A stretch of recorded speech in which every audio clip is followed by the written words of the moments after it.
Good morning बच्चों। आज हम हिंदी व्याकरण का रिवीजन करेंगे। ठीक है, तो आप लोग ये पाठ तो पहले अच्छे से हम लोग पढ़ चुके हैं इन पाठों को। ठीक है, तो अब परीक्षा की दृष्टि से हम इनका पुनरावृत्ति करेंगे यानी रिवीजन करेंगे। महत्वपूर्ण जो तथ्य हैं उनको हम देख लेंगे, उनको हम वापस पुनः जो है एक बार और रिवाइज कर लेंगे, एक बार और उनका पुनरावृत्ति कर लेंगे। ठीक है, तो चलिए फटाफट हम लोग इन पाठों की पुनरावृत्ति करें। तो पाठ 2 है हमारा वर्ण विचार। ठीक है, तो सबसे पहले हम वर्ण समझ लेते हैं क्या होता है। भाषा की सबसे छोटी इकाई जिसके और खंड नहीं किए जा सकते उसको क्या कहलाते हैं? वर्ण। भाषा की सबसे छोटी इकाई वर्ण होती है, उसके और छोटे खंड यानी वर्ण भाषा का सबसे छोटा भाग है, सबसे छोटा पार्ट है। ठीक है, उसके और छोटे पार्ट हम नहीं कर सकते और छोटे खंड हम नहीं कर सकते। ठीक है, जैसे हमने लिखा कमल, कमल, कमल। ठीक है, तो क जो है या इसमें क्या लिखा है? सागर। ठीक है, सागर। तो स आ आधा ग आधा र और फिर मिला के बना सागर। ठीक है, तो ये वर्ण है, इनके और छोटे टुकड़े नहीं कर सकते, इसका और छोटे नहीं कर सकते, इसको और छोटे नहीं कर सकते, तो ये क्या हो गए? वर्ण हो गए। फिर आता है वर्णमाला। वर्णमाला किसे कहेंगे? ठीक है, वर्णों का व्यवस्थित समूह। माला यानी माला समझते, एक उसमें एक धागे में पिरोए गए, जैसे मोतियों को एक धागे में पिरो देते हैं तो उसको क्या बोलते हैं? माला। ठीक है, यानी वर्णों की माला। तो वर्णों का व्यवस्थित समूह को हम क्या बोलेंगे? वर्णमाला बोलेंगे। ठीक है, तो वर्णों के व्यवस्थित समूह वर्णमाला हो गए। अब हो गए वर्ण के भेद। वर्ण के भेद क्या है? देवनागरी लिपि में वर्णमाला के उच्चारण के आधार पर वर्ण के 2 भेद होते हैं, स्वर और व्यंजन। ठीक है, स्वर क्या होंगे? जिन वर्णों का उच्चारण अन्य किसी वर्ण की सहायता से नहीं किया जाता, यानी स्वतंत्र रूप से जिनका उच्चारण किया जाए वो स्वर। ठीक है, और स्वर के कितने भेद हुए? स्वर के वे 3 भेद, ह्रस्व स्वर, दीर्घ स्वर और प्लुप्त स्वर। ह्रस्व स्वर यानी जिनके उच्चारण में कम समय लगता है वो हो गए ह्रस्व स्वर। दीर्घ स्वर जिनके उच्चारण में जो है ह्रस्व स्वर से दुगुना समय लगता है वो होते हैं दीर्घ स्वर। और प्लुप्त स्वर जिनके उच्चारण में ह्रस्व स्वर से तिगुना समय लगता है। ठीक है ना, समझ गए? दीर्घ स्वर में दुगुना, प्लुप्त स्वर में तिगुना समय लगता है और ह्रस्व स्वर में उच्चारण में कम समय लगता है। तो ये आप लोगों ने फटाफट रिविजन हो गया हम लोगों का ये। ठीक है, अब आगे देखते हैं हम लोग ह्रस्व स्वर के उदाहरण जरा हम देख लेंगे। ह्रस्व स्वर के उदाहरण क्या है? अ छोटी ई, छोटा ऊ और री। दीर्घ स्वर के उदाहरण क्या है? आ, बड़ी ई, उ, ए, आई, ओ, औ। और प्लुप्त स्वर के, जैसे प्लुप्त स्वर का इस तरह से लिखा जाता है जैसे हे, राम, ओम। ठीक है, तो उच्चारण ज़्यादा लंबा जा रहा है, इसका उच्चारण ज़्यादा लंबा जा रहा है, तो इसलिए क्या है? प्लुप्त स्वर। ठीक है, अब देखिए अनुस्वार और अनुनासिक। अनुस्वार जो बिंदी ऊपर लगती है। ठीक है, अनुस्वार का उच्चारण नाक से किया जाता है। ठीक है, और इसका जो है ऊपर जो बिंदी लगी है, लाइन के ऊपर जो बिंदी लगती है उसको क्या बोलते हैं हम? अनुस्वार। जैसे अंत ऊपर बिंदी लगी, संतरा, शंकर, ये सारे किसके उदाहरण हैं? अनुस्वार के। ठीक है, और अनुनासिक जो चंद्र बिंदु जिसको हम बोलते हैं, इसका उच्चारण मुख और नाक दोनों से होता है, इसलिए इसको अनुनासिक बोलते हैं। ठीक है, और इसका इस तरह से लिखा जाता है, ऊपर जो चंद्र बिंदु लगता है जैसे आँख, चांद। ठीक है, नाद, ये हो गए। अब देखेंगे विसर्ग। आप लोगों ने संस्कृत पढ़ी, विसर्ग मालूम है आपको? किसी भी शब्द के आगे जो 2 बिंदु लगते हैं उनको विसर्ग बोलते हैं और इसका उच्चारण ह की तरह होता है। ठीक है, और ये इस तरह से लिखा जाता है। अब हम देखेंगे अयोग वाहक व्यंजन किसे कहेंगे? अंग और अह, इनको क्या बोलते हैं? अयोग वाहक व्यंजन कहते हैं। क्यों कहते हैं अयोग वाहक व्यंजन? वर्णमाला में इनका स्थान स्वरों के बाद तथा व्यंजनों से पहले आता है, इसलिए इनको क्या कहते हैं? अयोग वाहक। ना ये पूरी तरह से स्वर होते हैं और ना पूरी तरह से व्यंजन होते हैं, इसलिए इनको क्या कहते हैं? अयोग वाहक। अब है आगत ध्वनियाँ। आगत यानी आई हुई कहीं से। ठीक है, जैसे अंग्रेजी से हिंदी में आया गया है, इसका प्रयोग जो है अंग्रेजी में ये ऊपर जो है ना ये इस तरह से लगा हुआ, जैसे डॉक्टर, टॉफ़ी, कॉफ़ी, स्टाफ, ये अंग्रेजी के शब्द जो हिंदी में हमने प्रयोग किए तो उनको कहते हैं आगत ध्वनियाँ। ठीक है, समझ गए आप लोग?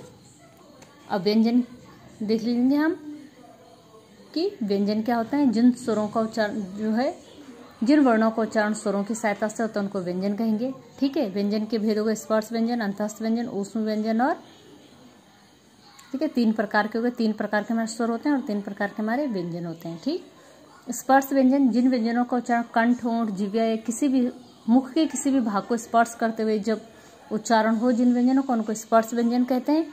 और ये देखो, ये जो क वाले, च वाले, ट वाले, त वाले, प वाले, सभी के हैं स्पर्श व्यंजन है। ठीक है, ये सारे स्पर्श व्यंजन है। उसके बाद अंतस्थ व्यंजन जिन व्यंजनों का उच्चारण करते समय जिह्वा पूरी तरह, जिह्वा यानी जीभ, मुख के किसी हिस्से को नहीं छूते हुए अंतस्थ व्यंजन कहलाते हैं। इनका उच्चारण स्वर और व्यंजनों के बीच में होता है। ठीक है, ऐसे व्यंजन जिनका उच्चारण स्वर और व्यंजनों के बीच में होता है वो कहते हैं अंतस्थ व्यंजन। ये 4 हैं, य, र, ल, व। याद रहेगा ना, य, र, ल, व क्या है? अंतस्थ व्यंजन है। अंतस्थ क्यों है? क्योंकि इनका उच्चारण स्वर और व्यंजन के बीच में होता है। ऊष्म व्यंजन जिन व्यंजनों के उच्चारण में मुख से जो है रगड़न के साथ ऊष्मा, रगड़न समझते फ्रिक्शन या घर्षण के साथ ऊष्मा निकलती है, ऊष्मा यानी गर्मी, उनको कहते हैं ऊष्म व्यंजन। ये 4 हैं, श, स, स और ह। ठीक है, ये चारों के हैं ऊष्म व्यंजन, ये भी याद रखिएगा आप। ऊष्म व्यंजन कौन से? श, श, श और ह। संयुक्त व्यंजन जब एक स्वर रहित व्यंजन दूसरे स्वर रहित व्यंजन के साथ क्या है? मेल होता है। ठीक है, स्वर रहित यानी जिसमें स्वर न हो, ऐसे व्यंजन, 2 व्यंजनों का जब मेल हो तो उसे कहेंगे संयुक्त व्यंजन। जैसे अक्ष, त्र, ज्ञ और स्र, ये भी 4 हैं। ठीक है, अक्ष कैसे बना? आधा क और आधा स मिलके क्या बना? और अ मिलके अक्ष, आधा त, आधा र और अ मिलके त्र। ठीक है, इसी तरीके से आपका ज्ञ मिला, बना आधा ज, आधा र और अ करके, आधा स, आधा र और आधा अ मिलके श। ठीक है, तो आप लोग अब समझ गए हैं अंतस्थ व्यंजन जो स्वर और उसके बीच के उच्चारण होता है, य, र, ल, व। ऊष्म व्यंजन जिनमें ऊष्मा निकलती है मुख से, घर्षण होता है, जैसे श, श, श, ह। संयुक्त व्यंजन जो स्वर रहित 2 व्यंजन मिलके बनते हैं, जैसे अक्ष, त्र, ज्ञ। और अब देखेंगे द्वित व्यंजन जब एक स्वर रहित व्यंजन का समान स्वर रहित व्यंजन से मेल होता है तथा वह क्या है? द्वित व्यंजन का, यानी रिपीट होता है। जहाँ पे रिपीट समझते हो, पुनरावृत्ति या दोहराना जिसको बोलेंगे। जैसे क 2 बार आ गया, च 2 बार आ गया, मिट्टी ट 2 बार आ गया, दिल्ली ल 2 बार आ गया, बच्चा, सच्चा, है ना। तो जहाँ पे एक ही वर्ण 2 बार आए, एक बार आधे एक बार पूरा, वो हो जाएगा द्वित व्यंजन। समझ गए आप लोग? संयुक्ताक्षर जब एक स्वर रहित व्यंजन का भिन्न स्वर रहित व्यंजन से मेल होता है तो वो क्या कहलाता है? संयुक्ताक्षर। जैसे म, मन, प्र, न्य, क्य, च, त्व। ठीक है, ये क्या है? संयुक्ताक्षर हैं। समझ गए आप लोग? अब वर्णों का उच्चारण, किसके वर्णों का उच्चारण स्थान? ठीक, कंठ वाले, गले वाले, ये सब किसके? स्पर्श व्यंजन के, कि कौन से भाग को जो है स्पर्श करते हुए जो है वायु हमारे मुख से निकलती है, वो वर्णों के उच्चारण।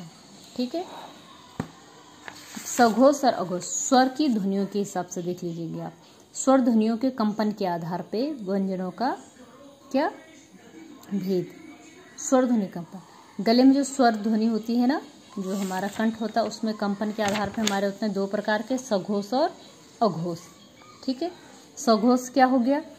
जिन वर्णों के उच्चारण में हवा स्वर यंत्रिका से टकराकर बाहर निकलती है सघोष हो जाते हैं। ये हो जाएगा अ, आ, ई, उ, री, ए, आई, ओ, और ये इसके व्यंजन हैं, क, ख, ग, घ, ग, इस तरीके से। और अघोष में जिन वर्णों के उच्चारण में स्वर तंत्रिका में कंपन नहीं होता है उनको कहते हैं, ठीक है, घोष। जैसे क है, ख है, च है, ट है। ठीक है, प्रयत्न की दृष्टि से अल्प प्राण और महाप्राण, जिनके उच्चारण में कम वायु लगती है, कम समय लगता है, अल्प प्राण। और जिनके उच्चारण में अधिक वायु और अधिक समय लगे वो है महाप्राण। ठीक है, महाप्राण में ख, घ, छ, ज, ट, ढ ये आ गए, और अल्प प्राण में क, ग, ग। ठीक है, अब देखेंगे हम चैप्टर हमारा संधि। तो संधि हमारी क्या है बेटा? संधि हम जब क्या होगा? संधि किसे बोलेंगे? 2 वर्णों के मेल से उत्पन्न विकार या परिवर्तन को हम संधि कहेंगे। और संधि होती है हमारी कितने प्रकार की? 5 प्रकार की। ठीक है, नहीं 3 प्रकार की हमारी संधि हुई। सबसे पहले हम संधि देख लेंगे कि क्या होगा। 2 वर्णों के मिल से उत्पन्न विकार या परिवर्तन को हम संधि कहेंगे और संधि के भेद होंगे स्वर संधि, व्यंजन संधि और विसर्ग संधि। ठीक है। स्वर संधि जब एक स्वर का दूसरे स्वर से मेल होगा वहाँ पे स्वर संधि होगी। 2 स्वरों का आपस में मेल होगा, स्वर संधि होगी। व्यंजन संधि व्यंजन का स्वर या व्यंजन का आपस में मेल होगा तो व्यंजन संधि। विसर्ग संधि में स्वर या व्यंजन के साथ विसर्ग का मेल होगा तो विसर्ग संधि। स्वर संधि के पहले हम भेद देख लेंगे। स्वर संधि के 5 भेद हैं। दीर्घ संधि ये है सबसे पहले दीर्घ संधि, गुण संधि, वृद्धि संधि, यण संधि और अयादि संधि। ठीक है। दीर्घ संधि जब क्या होगा कि हमारे जो ह्रासव स्वर और दीर्घ स्वर आपस में मिलके क्या बनेंगे, दीर्घ स्वर बन जाएगा। या दोनों दीर्घ स्वर मिलके भी आपस में दीर्घ बन, जैसा और मिलके भी आ बन गया, आ मिलके भी और ई मिलके भी। ये उदाहरण जो है आपकी पुस्तक में, ये सारे उदाहरण आप लोग ध्यान से देखेंगे। ठीक है बेटा, ये नियम भी आप लोग ध्यान से देखेंगे।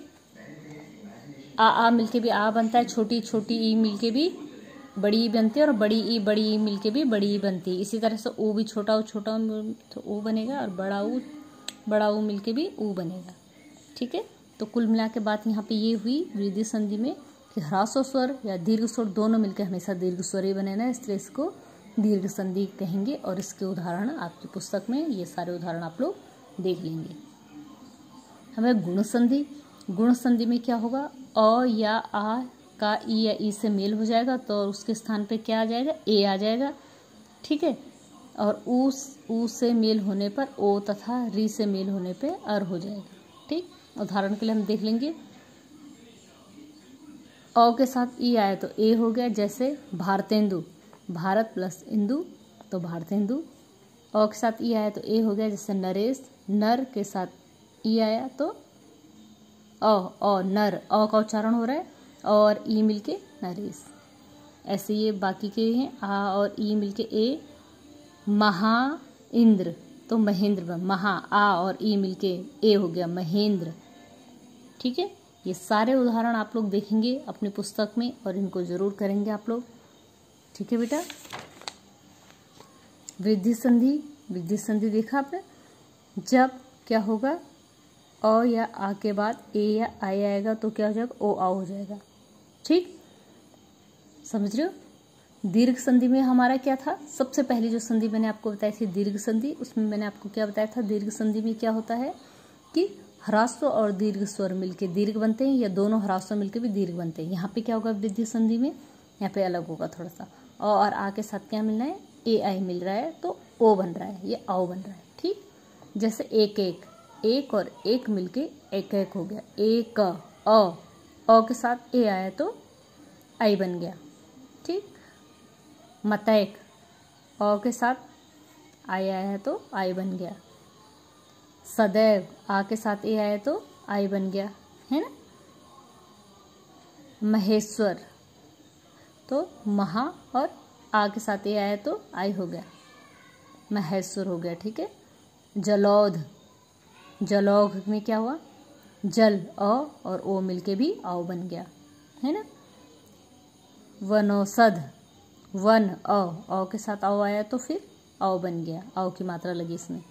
इस तरीके से ये सारे जो है नियम आप देखेंगे और इसके उदाहरण भी देखेंगे। ठीक, यण संधि में क्या होगा, ई ऊ या री के बाद यदि कोई अन्य स्वर आ जाए तो क्या होगा, ई का य में और ऊ का वो और री का क्या आधा हो जाएगा। ठीक है, स्वरों के इस मेल को यण कहेंगे। समझ रहे हो आप क्या होना है। ई और ई छोटी ई बड़ी ई, छोटा ऊ बड़ा ऊ या री के बाद अगर कोई अन्य स्वर आए, ठीक है, इनके बाद अगर कोई अन्य स्वर आता है तो क्या हो जाएगा, छोटी या बड़ी ई का तो क्या बन जाएगा, यो वो भी आधा, और छोटा ऊ बड़ा ऊ किस में बदलना है, वो आधा वो। ठीक है, और री ने किस में बदल जाना, आधा रौ में। उदाहरण से हम समझ लेंगे। यद्यपि, यद्यपि में यदि प्लस अपि, यदि ई का उच्चारण हो रहा है, ई के साथ अ आया तो क्या बनना है उसने, य बनना है ना। इस नियम में कहा गया है ना। यहाँ पे देखो ई य में बदलेगा, ठीक। ऐसे ही ये भी है उदाहरण।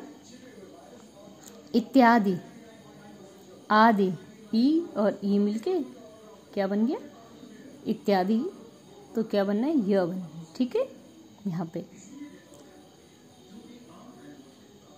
अब देखो, यहाँ पे आ का देखा, ये क्या है, दिव्यागमन, तो देवी ई का उच्चारण हो रहा है, आगमन ई के साथ आया तो क्या बना, ठीक है, य बना। अब वो वाला हम देख लेंगे, ऊ जहाँ पे आएगा वहाँ पे क्या बनना है, वो बन जाना है ना, ठीक है ना। जैसे ये है स्वच्छ, सु और अच्छ, सु, ऊ आया, ऊ के साथ अ आया तो क्या बन गया, वो बन गया, ठीक।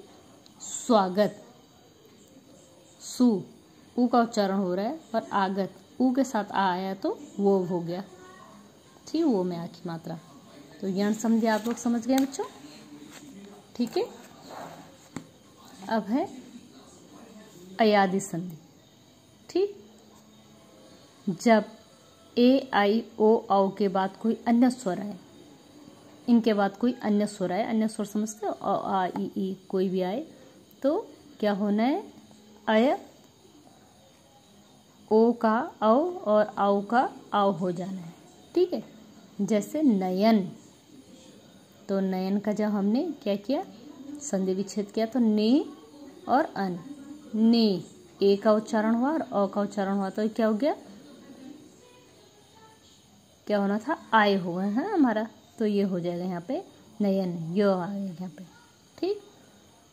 सयन, फिर ए और अ हुआ तो आय हो गया, यहाँ पे हुआ, यहाँ पे अय हुआ, यहाँ पे आ आया तो आय हो गया, ठीक है। आई की मात्रा है तो आय हो गया, तो ये हो गया गायक, है ना, गाय और अख, गायक। ये अय होगा, सयन, ए और अ मिलके आय हो गया, तो सयन उच्चारण हो रहा है ना, ठीक। यहाँ पे ई के साथ देखेंगे, आई हो जाएगा, ई के साथ क्या होगा, आई। जैसे गायिका, तो गय प्लस इका, ठीक है। तो आई के तो था, आई के साथ ई आया तो आई हो गया, गायिका, ठीक। इस तरीके से सारे उदाहरण हैं, ये आप लोग देख लेंगे सारे उदाहरण, ठीक है। उसके बाद व्यंजन संधि है, व्यंजन संधि का रिवीजन हम अगली वीडियो में करेंगे, और कुछ प्रश्न मैं आप लोगों को जो है इसमें इससे संबंधित, इससे आगे से संबंधित कुछ प्रश्न देंगे, तो इस तरह से आप इन प्रश्नों को भी देख लेंगे।